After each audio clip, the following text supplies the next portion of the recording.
জয়ী হওয়ার আনন্দে পটকা ফাটানোয় কাল হয়ে দাঁড়ালো বিজেপি কর্মী জগদীশ বসাকের জীবনে। অভিযোগ, তৃণমূলের দুষ্কৃতীরা ধারালো অস্ত্র দিয়ে হামলা চালিয়ে জগদীশ বসাককে খুন করে।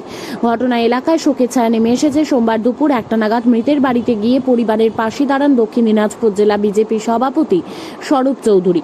জানা গিয়েছে, চলতি মাসের 4 তারিখে ভোটের ফল প্রকাশের দিন কুশমন্ডি আসনে বিজেপির জয়ের আনন্দে গঙ্গারামপুর ব্লকের 3/2 বেলবাড়ি গ্রাম পঞ্চায়েতের মহারাজপুর পাটনের 188 নম্বর বুথে বিজেপি কর্মীরা পটকা ফাটাতে শুরু করেন। সেই ঘটনাকে কেন্দ্র করে স্থানীয় তৃণমূল ও বিজেপি কর্মীদের মধ্যে বচসা বাধে। অভিযোগ, এরপর তৃণমূল আশ্রিত দুষ্কৃতীরা জগদীশ বসাকের বাড়িতে চড়াও হয়। জগদীশ বসাককে বেধড়ক মারধর করা হয় এবং তার ছেলে জয়ন্ত বসাকের গলায় হাসুয়ার কোপ মারা হয় বলে অভিযোগ। আহতদের প্রথমে গঙ্গারামপুর সুপার স্পেশালিটি হাসপাতালে ভর্তি করা হয়। পরে জগদীশ বসাকের শারীরিক অবস্থার অবনতি হওয়ায় তাকে মালদা মেডিকেল কলেজ হাসপাতালে স্থানান্তরিত করা হয়।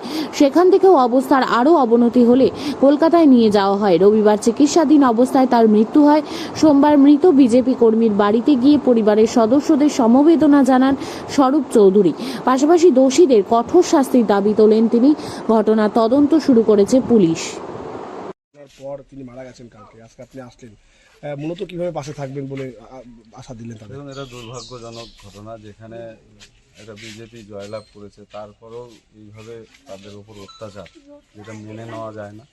আজকে ভারতীয় জনতা পার্টি গোটা রাজ্যে সংযত আছে বলে কোনো রকম অপ্রীতিকর আর অন্যদের কোনো ক্ষতি হয়নি, কিন্তু আমাদের লোকে এইভাবে ক্ষতি হওয়া, এটা আমাদের পক্ষে মেনে নেওয়া খুব কঠিন বিষয়। আমরা ভারতীয় জনতা পার্টির সমস্ত ঊর্ধ্বতম যারা আছেন তাদেরকেও জানিয়েছি। আমি নিজেও আসলাম এখানে, ওনার বাড়ির লোকের সঙ্গে দেখা করলাম। আমরা সব রকমভাবে ওনার পাশে থাকব এবং অপরাধীদের কঠোর থেকে কঠোরতর যাতে সাজা হয় সে পুরো ব্যবস্থা হবে। আপাতত এখন যে লোক চলে গেছে সেটাকে ফিরে পাবো না, বাড়ির লোক যারা আছে তাদের সবসময় পাশে আমরা থাকবো। প্রথম অবস্থায় শোনা যাচ্ছিল যে এলাকারই কিছু বিজেপি নেতৃত্ব তাদেরকে উপযুক্ত নয়। অ্যাকচুয়ালি সেই সময় গণনা প্রসেস চলছে, চারিদিকে একটা প্রচণ্ডভাবে সবাই কোনো না কোনোভাবে ব্যস্ত ছিল, কিন্তু হসপিটালে গিয়ে আমাদের যিনি প্রার্থী হয়েছেন তিনিও দেখা করেছেন, আমরাও মহারাজপুরে এসে দেখা করেছি। টাইম টু টাইম আমাদের যোগাযোগ ছিল। একটা ঘটনা ঘটে গেলে সঙ্গে সঙ্গে সেই জায়গায় করাটা অনেকটাই কঠিন হয়ে যায়, কেন একটা বড় একটা তৈরি হয়েছে। আর সেই ক্ষেত্রে এগুলো বিষয় থাকবেই, অনেকে একে অপরের বিরুদ্ধে বলবে, সেটা বড় বিষয় না, কিন্তু একটা দুর্ভাগ্যজনক ঘটনা, এরকম যাতে কারোর সঙ্গে কোনোদিন না ঘটে সেটাই আমরা আশা করি।